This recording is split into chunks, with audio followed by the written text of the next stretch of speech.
Professora Neuza Bittar, que prazer ver a senhora aqui na tela, professora. Tudo bem com a senhora? Tudo bem. Tá me ouvindo bem? Estou sim. A senhora também está me ouvindo bem? Tranquilo. Prazer é todo mundo.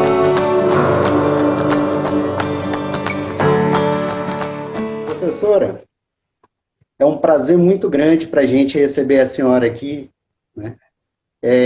Nessa transmissão aqui do Núcleo de Prática Jurídica da Faculdade Católica. Queria agradecer demais a senhora pela disponibilidade, por a senhora nos permitir aqui conhecer um pouquinho mais sobre esses temas tão relevantes da medicina legal e tão úteis assim ao profissional do direito.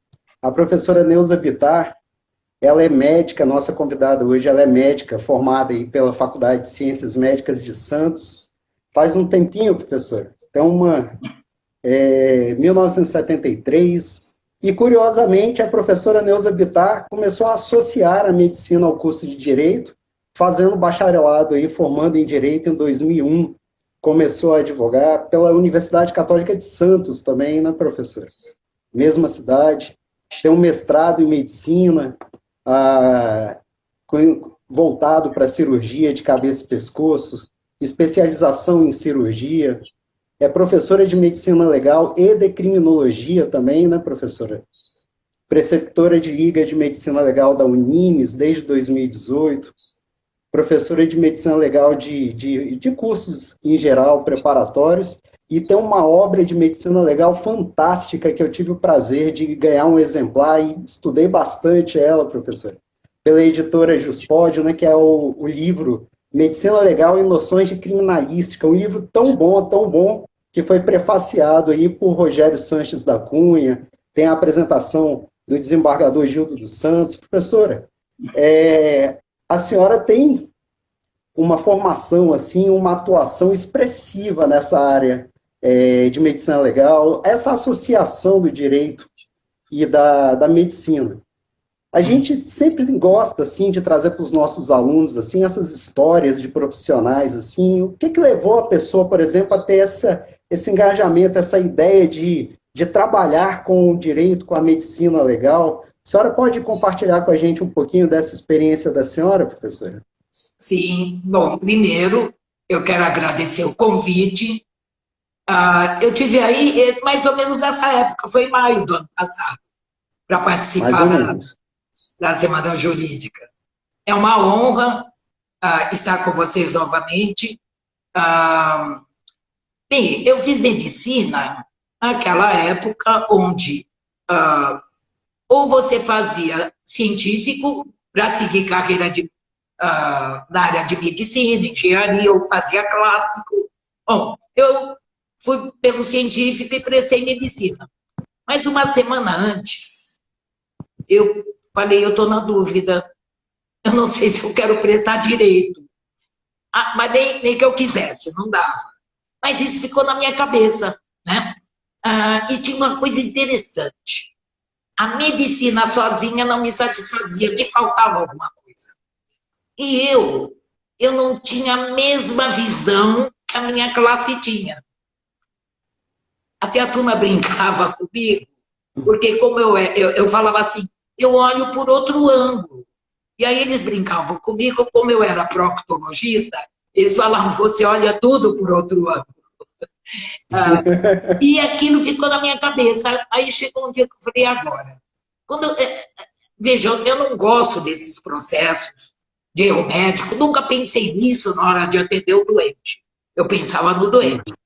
Mas o que foi o gatilho foi quando eu vi sendo processado um médico de nome muito bom. Falei, não, deixa eu conhecer melhor, né? Olha, foi a melhor coisa que eu fiz na minha vida. Eu encontrei o que me faltava na medicina. Então, por isso que eu faço essa junção numa boa, né? E eu não sou legista, mas nos bancos da Faculdade de Direito, eu consegui perceber as dificuldades que existiam para aprender medicina legal e a necessidade que envolvia essa matéria, principalmente para o operador da área criminal, juiz, promotor. E aí eu fui bolando um tipo de disciplina e a coisa deu certo, graças a Deus. Agora, a melhor coisa, assim, que eu jamais me arrependi foi de ter feito direito. Sim, Mas eu recomendaria para quem tivesse a possibilidade para associar isso, porque é o ser humano em outra dimensão. Como doente, ele me mostrava o lado bom dele.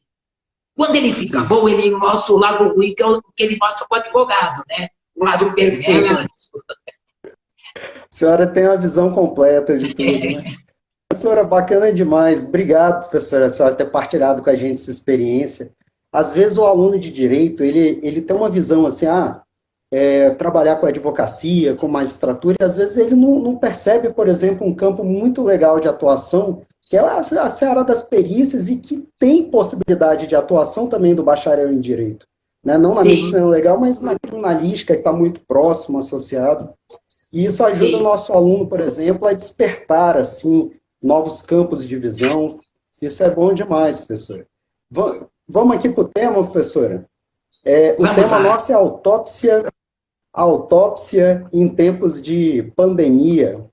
A senhora fez uma sugestão muito boa da gente começar hoje, até de uma maneira mais didática, a apontar, primeiro, Sim, a autópsia em tempos normais, para depois fazer um comparativo com uma autópsia em tempos de pandemia. Para a gente começar de uma maneira assim, bastante didática para os nossos alunos, sim.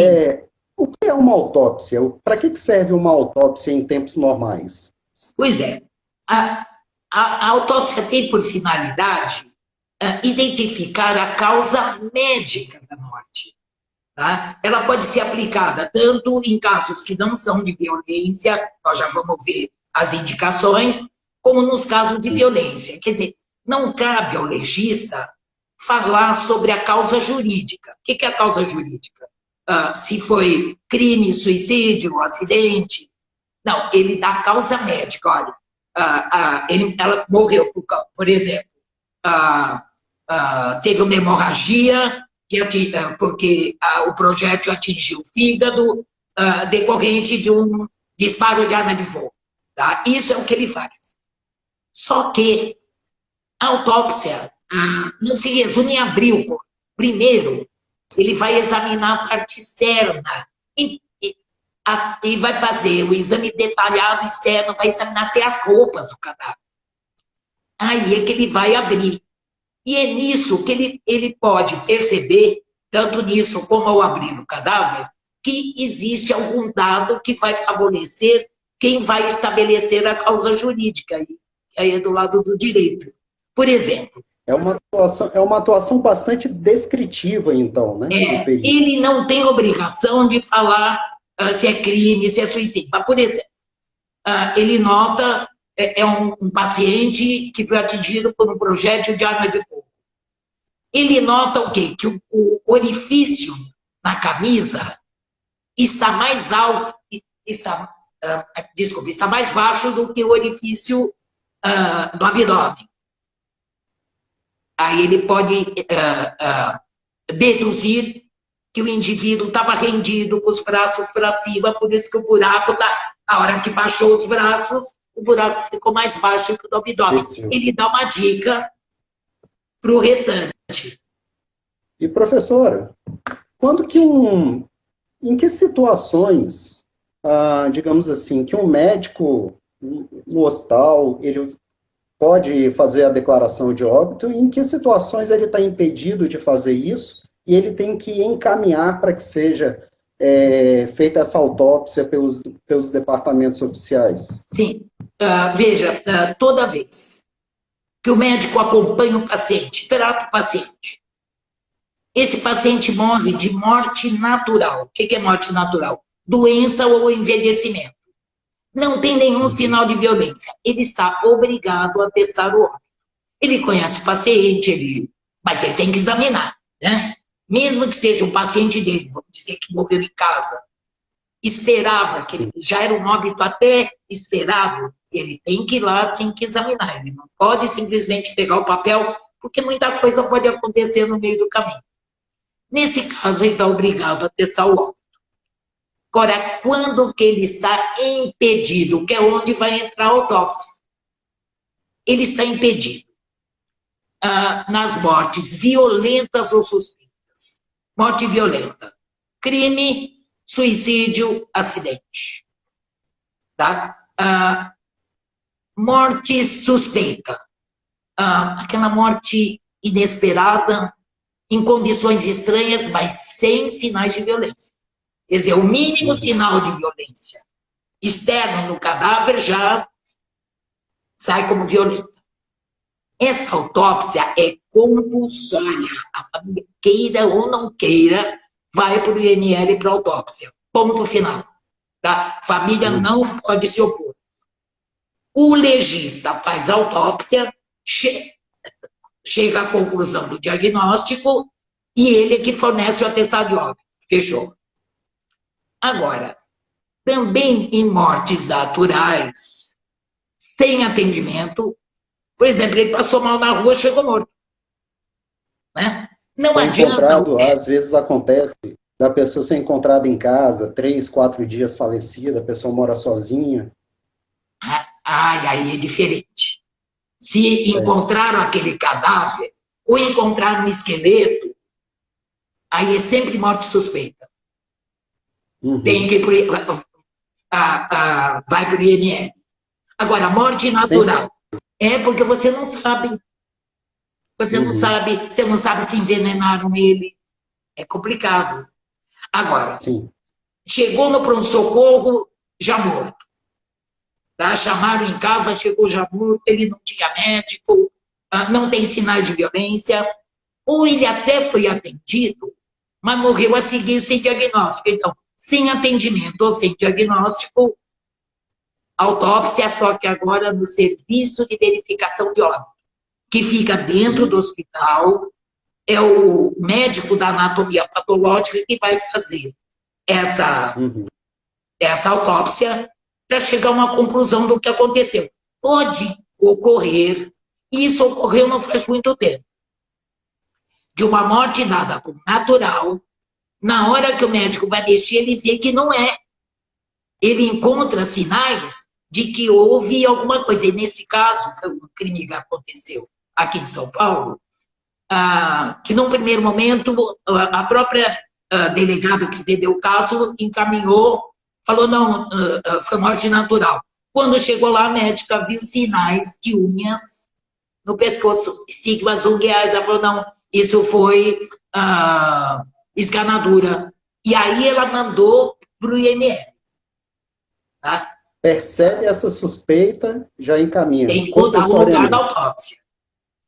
Então, nesse caso, quem dá o atestado de óbito é o médico da anatomia patológica, dependendo da conclusão de diagnóstico que ele chegou. Da morte tardia, então? Como funciona essa situação? Essa morte tardia é o seguinte. Vamos supor, o indivíduo ou se acidentou, ou foi vítima de uma agressão, ficou internado e morreu depois de muito tempo. E muitas vezes isso é uma causa de exumação, porque o médico que cuidou dele 1, 2 meses dá o atestado, e não pode, se essa morte tiver nexo causal com a violência. Por exemplo, ele ficou acamado muito tempo, em decorrência das lesões, quando ele levantou, soltou um coágulo que entupiu os vasos pulmonares, ele cai morto na hora. Se ele não tivesse ficado acamado por causa da violência, isso não teria acontecido. Então, essa morte tem nexo causal com violência, tem de ir para o IML. Você quer ver onde dá uma zebra do tamanho do monte? O vô que cai em casa, a gente não sabe se quebrou o fêmur e caiu, ou se ele caiu porque o fêmur partiu. Bom, é acidente, é morte violenta.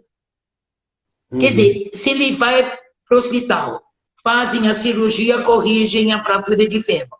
Se no pós-operatório ele tem uma pneumonia que é comum, pela imobilidade, de morrer, é morte violenta, tem que ir para autópsia para o IML. No IML. Aí a família tem dificuldade de entender isso. Entende? Até por isso essa transmissão ela é importante, porque leva esses conceitos, que é um Sim, serviço essencial tanto para a apuração de crimes, para não passar impunes, como até para os poderes públicos entenderem como é que está acontecendo a dinâmica da sociedade e tomar decisões de políticas públicas, de sim, segurança, de campanhas e sim. etc. Né? Quer dizer, o médico ele só vai então atestar o óbito sem esses procedimentos se ele estiver acompanhando um quadro de doença que evolua até o óbito, então, Sim, né? e ele Nas demais conhece. situações que ele conhece, que ele está acompanhando. Eu Sim, acho interessante a senhora apontar em uma situação dessa morte tardia, que ela vai funcionar lá no direito penal, por exemplo, para aquilo que a gente chama de concausas, né? Que a gente estuda lá com os alunos. Quer dizer, teve uma primeira causa que levou ele a um quadro ali né, de ficar acamado, de enfermidade, depois tem o óbito. Então, para se verificar se existe essa relação de causa entre o ato que o levou ao leito ali, digamos assim, e o resultado morte, vai servir aí esse serviço de autópsia, né? sim. Professora, vou fazer o papel aqui lá na sala de aula, né? Quando a gente está com os alunos da gente de direito penal, tem muito isso, né? Os É, alunos começam a falar assim, professor, mas e se? Aí eles começam com as situações mirabolantes. Então, eu vou fazer o papel aqui do aluno que tem é, essa empolgação com a aprendizagem, que tem esse interesse, essa curiosidade, e vou sim. começar a fazer uns exercícios aqui. E se no local em que existiu uma morte violenta, uma morte suspeita, não existia um instituto médico legal ou um departamento médico legal? Como é que faz nesse caso? Pois é. Aí você segue o que está no artigo 159 do Código de Processo Penal. Não tem ML, mas tem médico.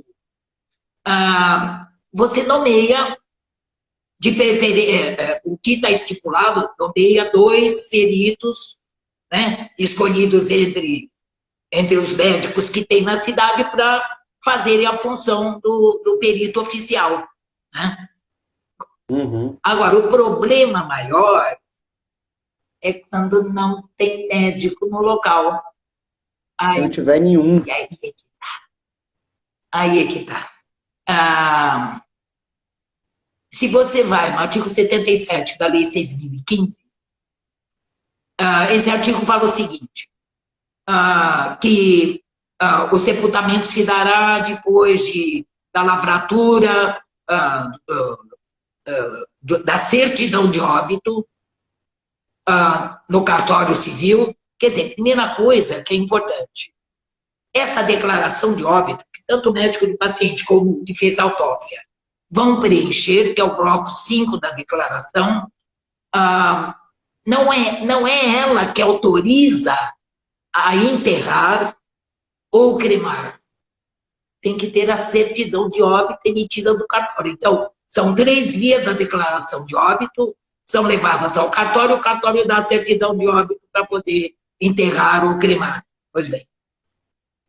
Agora, esse mesmo artigo 77 fala da certidão emitida mediante declaração de óbito assinada por médico, onde houver, ou atestado por 2 pessoas qualificadas.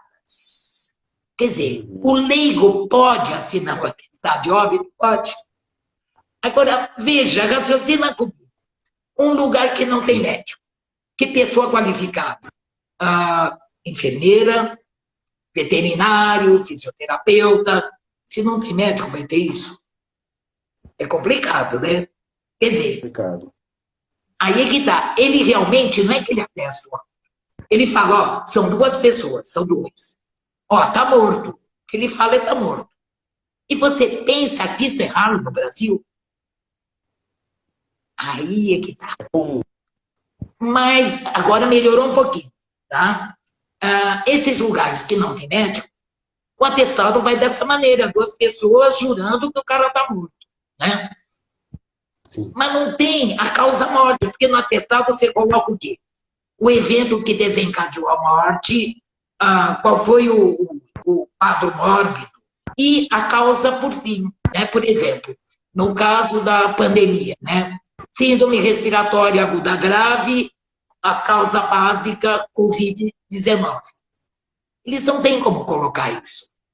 Sai como? Causa indeterminada. Isso pode Também, gerar um problema grande depois. também sai como causa indeterminada. Eles que foram para a autópsia e não se achou a causa da morte. Porque o médico, ele não assina o atestado e põe mal definido. Isso vai para a autópsia. Na autópsia, o médico, se não achar nada, põe causa indeterminada. Veja, de modo geral, essas causas indeterminadas chegam a 4%, 5%. No Nordeste, em 2002, 2003, passou de 50%. Então, ninguém tem ideia do que acontecia. Tinha muito lugar sem médico. Isso é muito sério. Até por causa dos objetivos de uma declaração de óbito, né? Primeiro, ela marca o fim da pessoa natural. Às vezes, não estava nem registrado no cartório. Segundo, ela dá uma noção do quadro de saúde da população.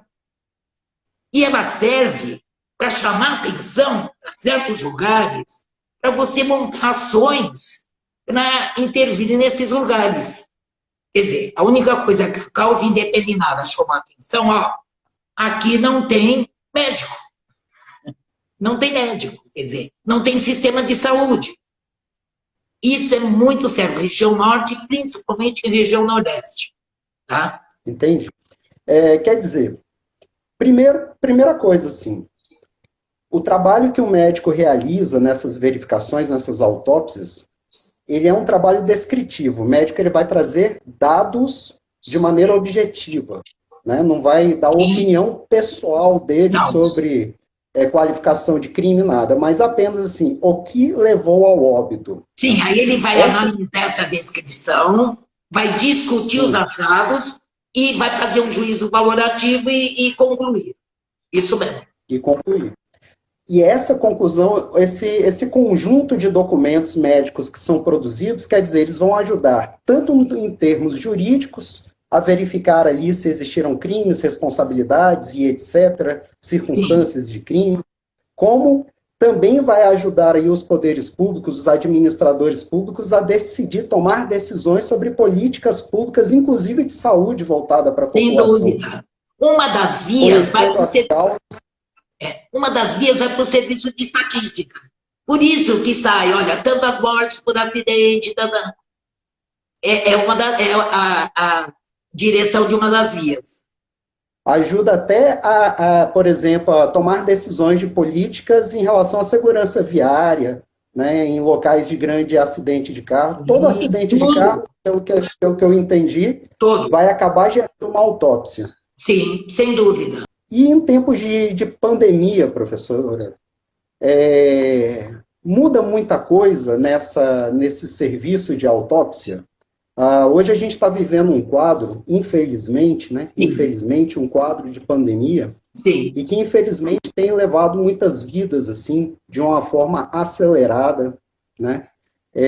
Uma quantidade de óbitos cresceu bastante, e a gente vive um momento em que até os poderes públicos estão um pouco perdidos em relação a que medidas tomar, porque é algo novo, Sim. Então, quer dizer, parece que diariamente tem se construído hipóteses e verificações sobre medidas que seriam adequadas para enfrentamento da pandemia. Sim.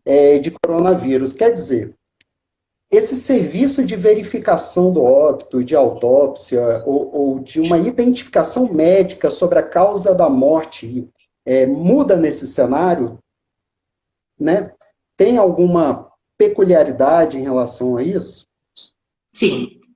Bom, em relação à morte violenta, isso não vai mudar, tá? Talvez em alguma situaçãozinha que eu vou citar, tenha uma certa relativização, tá? Agora, o que muda em relação à morte natural, sem diagnóstico ou sem atendimento. Por quê? Veja, de um lado, essa autópsia, que é feita, então, no IML, desculpa, que é feita no Serviço de Verificação de Óbito, pode ajudar muito a entender a doença. Tanto que agora eles estão entendendo o funcionamento por causa de autópsias que foram feitas em pacientes que morreram com a Covid-19, identificando essa coagulação intravascular. Só que tem outro lado. Quer dizer, se de um lado pode ajudar a ciência, do outro lado pode contaminar uma equipe inteira. Então, a relativização, a proibição, vai toda em cima dessa autópsia feita no SVO, porque é morte natural, né? Então, isso é uma forma de proteger a população, porque você tem que achar um meio termo. A morte violenta não se mexe, porque quem vai dar o rumo é a polícia, vai para o IML. O que eu observei na morte violenta de relativização é quando o indivíduo morre em via pública. Porque, assim, nós temos umas situações que são professor, só interrompendo um pouquinho aqui, mandar um abraço para Paulo Sumariva, que entrou aqui com a gente. Meu querido amigo. Da honra, professora Poliana, professor Paulo Sumariva. Me deu um prazer criminologia do Brasil. Dias atrás.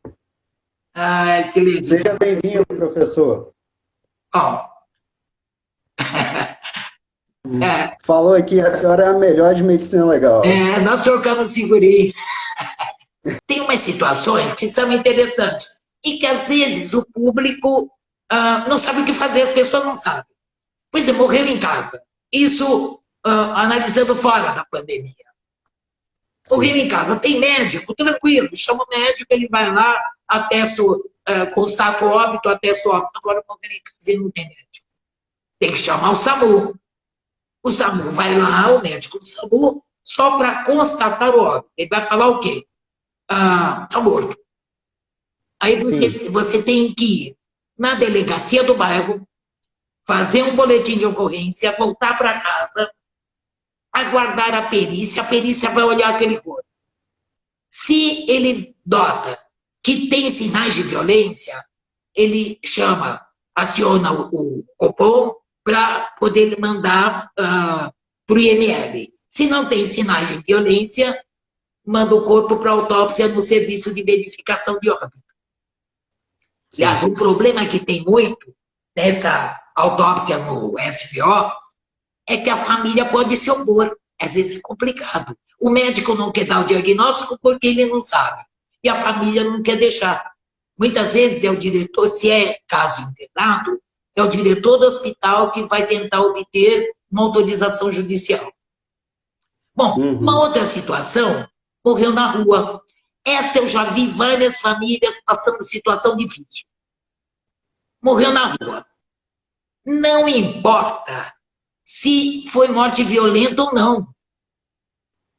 Tem que ir na delegacia, avisar que tem morto ali, a perícia vai lá e vai transferir para o IML. Seja morte natural ou não. Sendo na rua, morreu dentro do carro, é IML. Vai como morte suspeita. E o que a gente notou nas orientações, que nesses casos, se o perito atestar que não tem sinais de violência, quem atendeu, dependendo da situação, pode dar o atestado sem mandar para o SVO e para o IML, porque normalmente não vai para o SVO, vai para o IML. Mas se não tem sinais de violência, eles estão relativizando isso e está certo. Está certo. Como é que está funcionando quando os óbitos eles são decorrentes de síndrome respiratória aguda grave, a SARS? Tem feito sempre a autópsia ou não? A senhora já falou desse risco de contaminação até a equipe de saúde médica. Sim. Apesar da importância de se realizar esse procedimento para conhecer a doença e, a partir daí, estudar possíveis tratamentos dela, Sim. Então, como é que tem funcionado em relação a essas mortes? Porque pode ser que já se tenha uma confirmação, pode ser que não se tenha uma Sim. confirmação de que seja por Covid-19. Como é que tem funcionado isso? Pois é, saíram umas regras aqui em São Paulo que, no final, devem estar sendo adotadas em todos os lugares, né? O indivíduo está com um quadro compatível, apesar que essa síndrome respiratória aguda grave, que é tão marcante, agora tem outros quadros também marcantes, viu? Então, o que talvez tenha confundido muita gente, achando que era um problema e que causava problema pulmonar, não, é um problema sistêmico. Ele pega rim, ele pega coração, quer dizer, mas esse quadro é o mais característico. Está com essa síndrome. Ou com outro quadro compatível com o coronavírus. Tem o teste positivo, fechou. Dá o médico que tratou, o médico, seja médico dele, seja o plantonista do hospital, constata o óbito e fim de papo. Agora, o problema é quando está com um quadro compatível, por exemplo, como SARS, né, síndrome respiratória aguda grave, que pode ser causada pelo H1N1 por outro vírus também. E Sim. colheu o exame, morreu e ainda não chegou o resultado. Ou acabou de morrer, colheu, porque pode colher nas primeiras 24 horas. Então, o que vai colocar ali? Morte indeterminada, aguarda exame. Aguarda o resultado do exame. Ou o que a Associação Paulista de Medicina está preconizando, coloca síndrome respiratória aguda grave, aguarda o exame, para definir se é ou não, mas já vai tocar o barco e vai enterrar, não vai deixar a coisa parada. Tá? Agora, o outro problema que é mais interessante, aquele paciente estivesse apresentando um quadro que não era característico, por exemplo, do coronavírus, ele tinha comorbidades, outros problemas, né? E morreu. Ou ele até tinha um quadro compatível, que a gente esquece isso de falar isso, mas perdeu a chance de colher, porque não colheu quando estava vivo e não colheu nas primeiras 24 horas. Aí é que está. Fica sem diagnóstico. É coronavírus ou não é? Ou ele morreu de outra causa, mas estava contaminado pelo coronavírus. Duas possibilidades. Ou toda a descrição que está no prontuário dele permite que o médico arrisque a definir o diagnóstico e dar o atestado, ou do que ele teve não dá para deduzir nada. E aí é que vai ser a causa-morte indeterminada mesmo. Sim. E para não fazer autópsia, utiliza-se uma coisa chamada autópsia verbal. Tá? Então, o que funciona essa autópsia verbal? Pois é. Isso aí já existia. Para quê? Para tentar elucidar aqueles casos que eu falei anteriormente, que saíram como morte indeterminada, não tinha médico no local, ninguém sabe do que morreu. Então, como que se faz essa autópsia verbal? Tem um entrevistador que chama pessoas que conviveram com aquele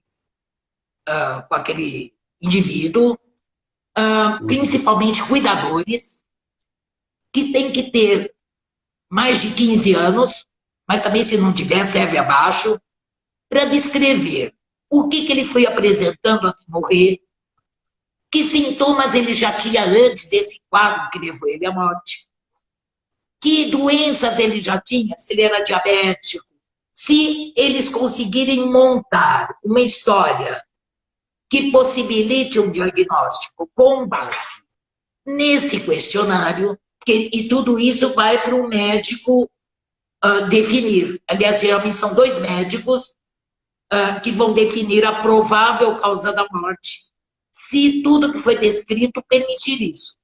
Tá? A partir desse relato, dessa história da pessoa. Funciona como uma autópsia verbal. Então, junta o atestado de óbito com esse diagnóstico e encerra o assunto. Agora, outras vezes não dá para fazer isso. Até porque tem muitos sintomas que são comuns a várias doenças, né? E aí é que é o problema, né? Então, nem sempre isso aí é possível, nem sempre isso aí vai permitir chegar no diagnóstico. Quando uma coisa é certa, nos lugares sem médico, isso aí ajudou bastante a ter uma ideia das causas de mortalidade nesses lugares, né? Mas é lógico que não resolve tudo. E aqui também vai tentar dar uma ideia do que está acontecendo, se aquilo provavelmente foi Covid-19 ou não, se foi outra coisa, né? É um instrumento que se tem na mão para não ter que abrir o corpo e disseminar mais ainda esse vírus. É uma ponderação muito difícil de fazer, porque ao mesmo tempo que você tem interesse em investigar a fundo, essa investigação, se fizer a autópsia, gera um risco de contaminação muito grande à equipe e, consequentemente, à sociedade como um todo, porque a equipe vive em sociedade, né, se comunica no supermercado e etc. Por outro lado, né, também existem situações difíceis, porque pode ser que a pessoa tenha falecido em decorrência do Covid e pode ser que a pessoa tenha falecido estando contaminado, mas a contaminação não foi a causa da morte da pessoa. Sim, isso mesmo. Então, associar esse universo de informações é uma tarefa difícil, né, professor? Pois é, por isso que agora a jogada é fugir da autópsia, que é a recomendação da Organização Mundial de Saúde. Então, não adianta, não é muito, vamos dizer, não é do interesse público definir um indivíduo da morte, né? Definir exatamente, pondo em risco outras pessoas, não satisfaz o interesse público. É lógico que, nesse momento, quanto mais diagnóstico a gente tiver, a gente tem uma ideia de como está correndo a pandemia, mas sem pôr em risco outras pessoas, né? Por isso que utilizam-se esses mecanismos que não são viáveis fora da pandemia. Por exemplo, o médico se basear no que está descrito no prontuário para definir um diagnóstico que nem ele tem certeza, né? Mas ele chega na maior certeza possível, ou usa autópsia verbal. Tem uma pergunta aqui mais sobre a pandemia em si, do que sobre a autópsia. Sim.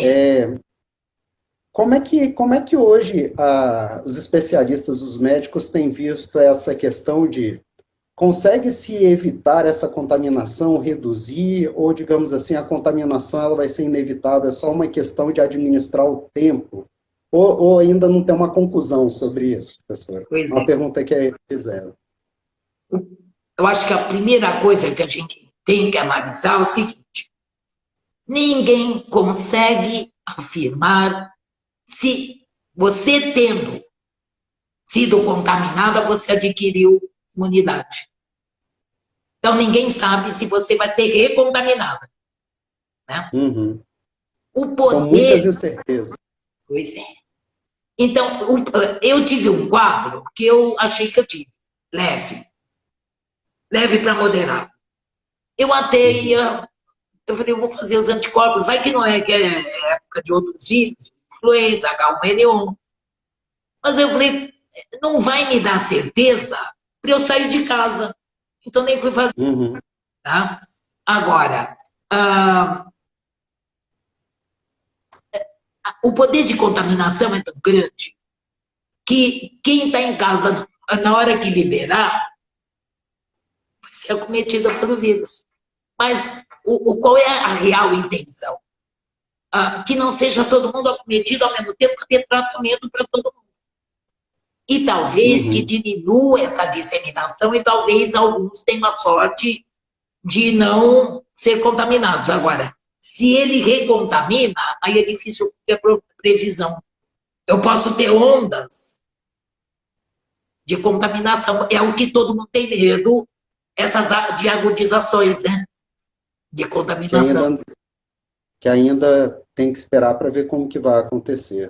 Pois é. Professor, voltando aqui à questão da autópsia, dos documentos médicos legais, quem que são as Sim. pessoas responsáveis pelo fornecimento da declaração de óbito desses documentos médicos legais? Óbitos hospitalares ou domiciliares, quem é a pessoa que entrega esses documentos? Sim. Por exemplo, agora, na época da pandemia, né? Sim. O médico que tratou o paciente é o que vai emitir o atestado de óbito. Seja porque está conclusivo, seja porque os sintomas levam a crer que foi a Covid, né? Uhum. Agora, se ele morreu em casa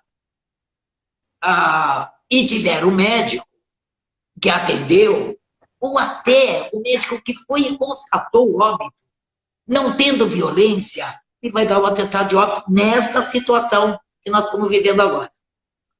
Agora, Essas instituições de longa permanência, casas de repouso, asilos, nessa situação, como é que fica a documentação do óbito? olha, se ele estava na casa de repouso e morreu ali, é o Uhum. médico responsável pela casa de repouso.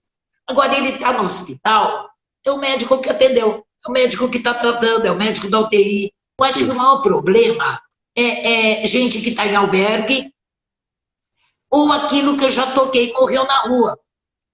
Estava Uhum. contaminado ou não? E no albergue? Eu acho que aí são situações de maior problema mesmo, né? Que aí, quem vai ter que dar essa atestado de óbito é o SAMU, que foi chamado para atender e constatou o óbito. Quer dizer, mesmo, aliás, ele vai ter que se basear no que contarem para ele do que aconteceu com aquele cara, porque ele não estava nem acompanhando. Quem está na casa de repouso, aquele médico acompanha. Foi para a UTI, deu tempo de ir para o hospital, o médico que está lá, que tratou, vai dar. Agora, eu acho que o maior Acho que problema é travou um esse pouquinho. de albergue de rua, né? Que gera, porque às vezes, e pode acontecer às vezes do óbito ser na rua, no albergue, e demorar mais de 24 horas, não dá nem para fazer a coleta de material E laboratorial, né? quantos não colheram no tempo certo, mas não ficou na temperatura certa? O Milhares de exames acondicionamento. foram desperdiçados. Quer dizer, nem Uhum. fizeram porque não conservou adequadamente. Né?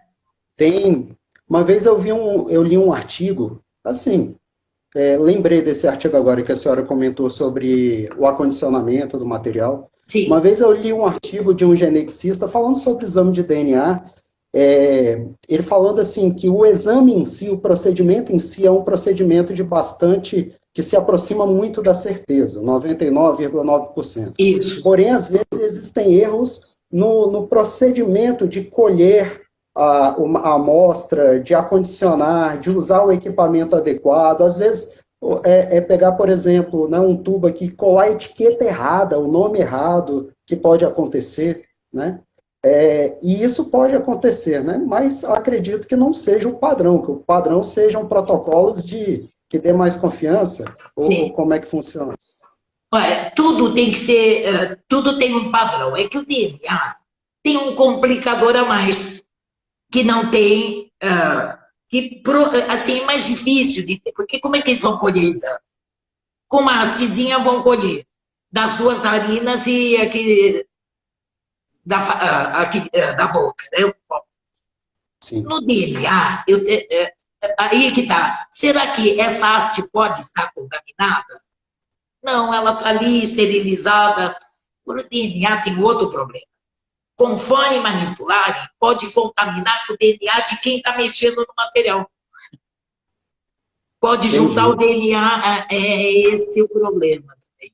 Né? Que no da Covid não tem, mas na Covid tem a vantagem de ter um quadro compatível, né? Entendi. Existem as características próprias. Pois Uma é. situação,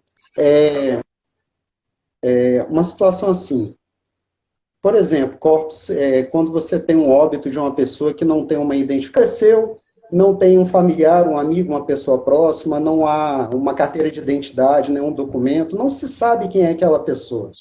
Como é que funciona essa situação? Pois é.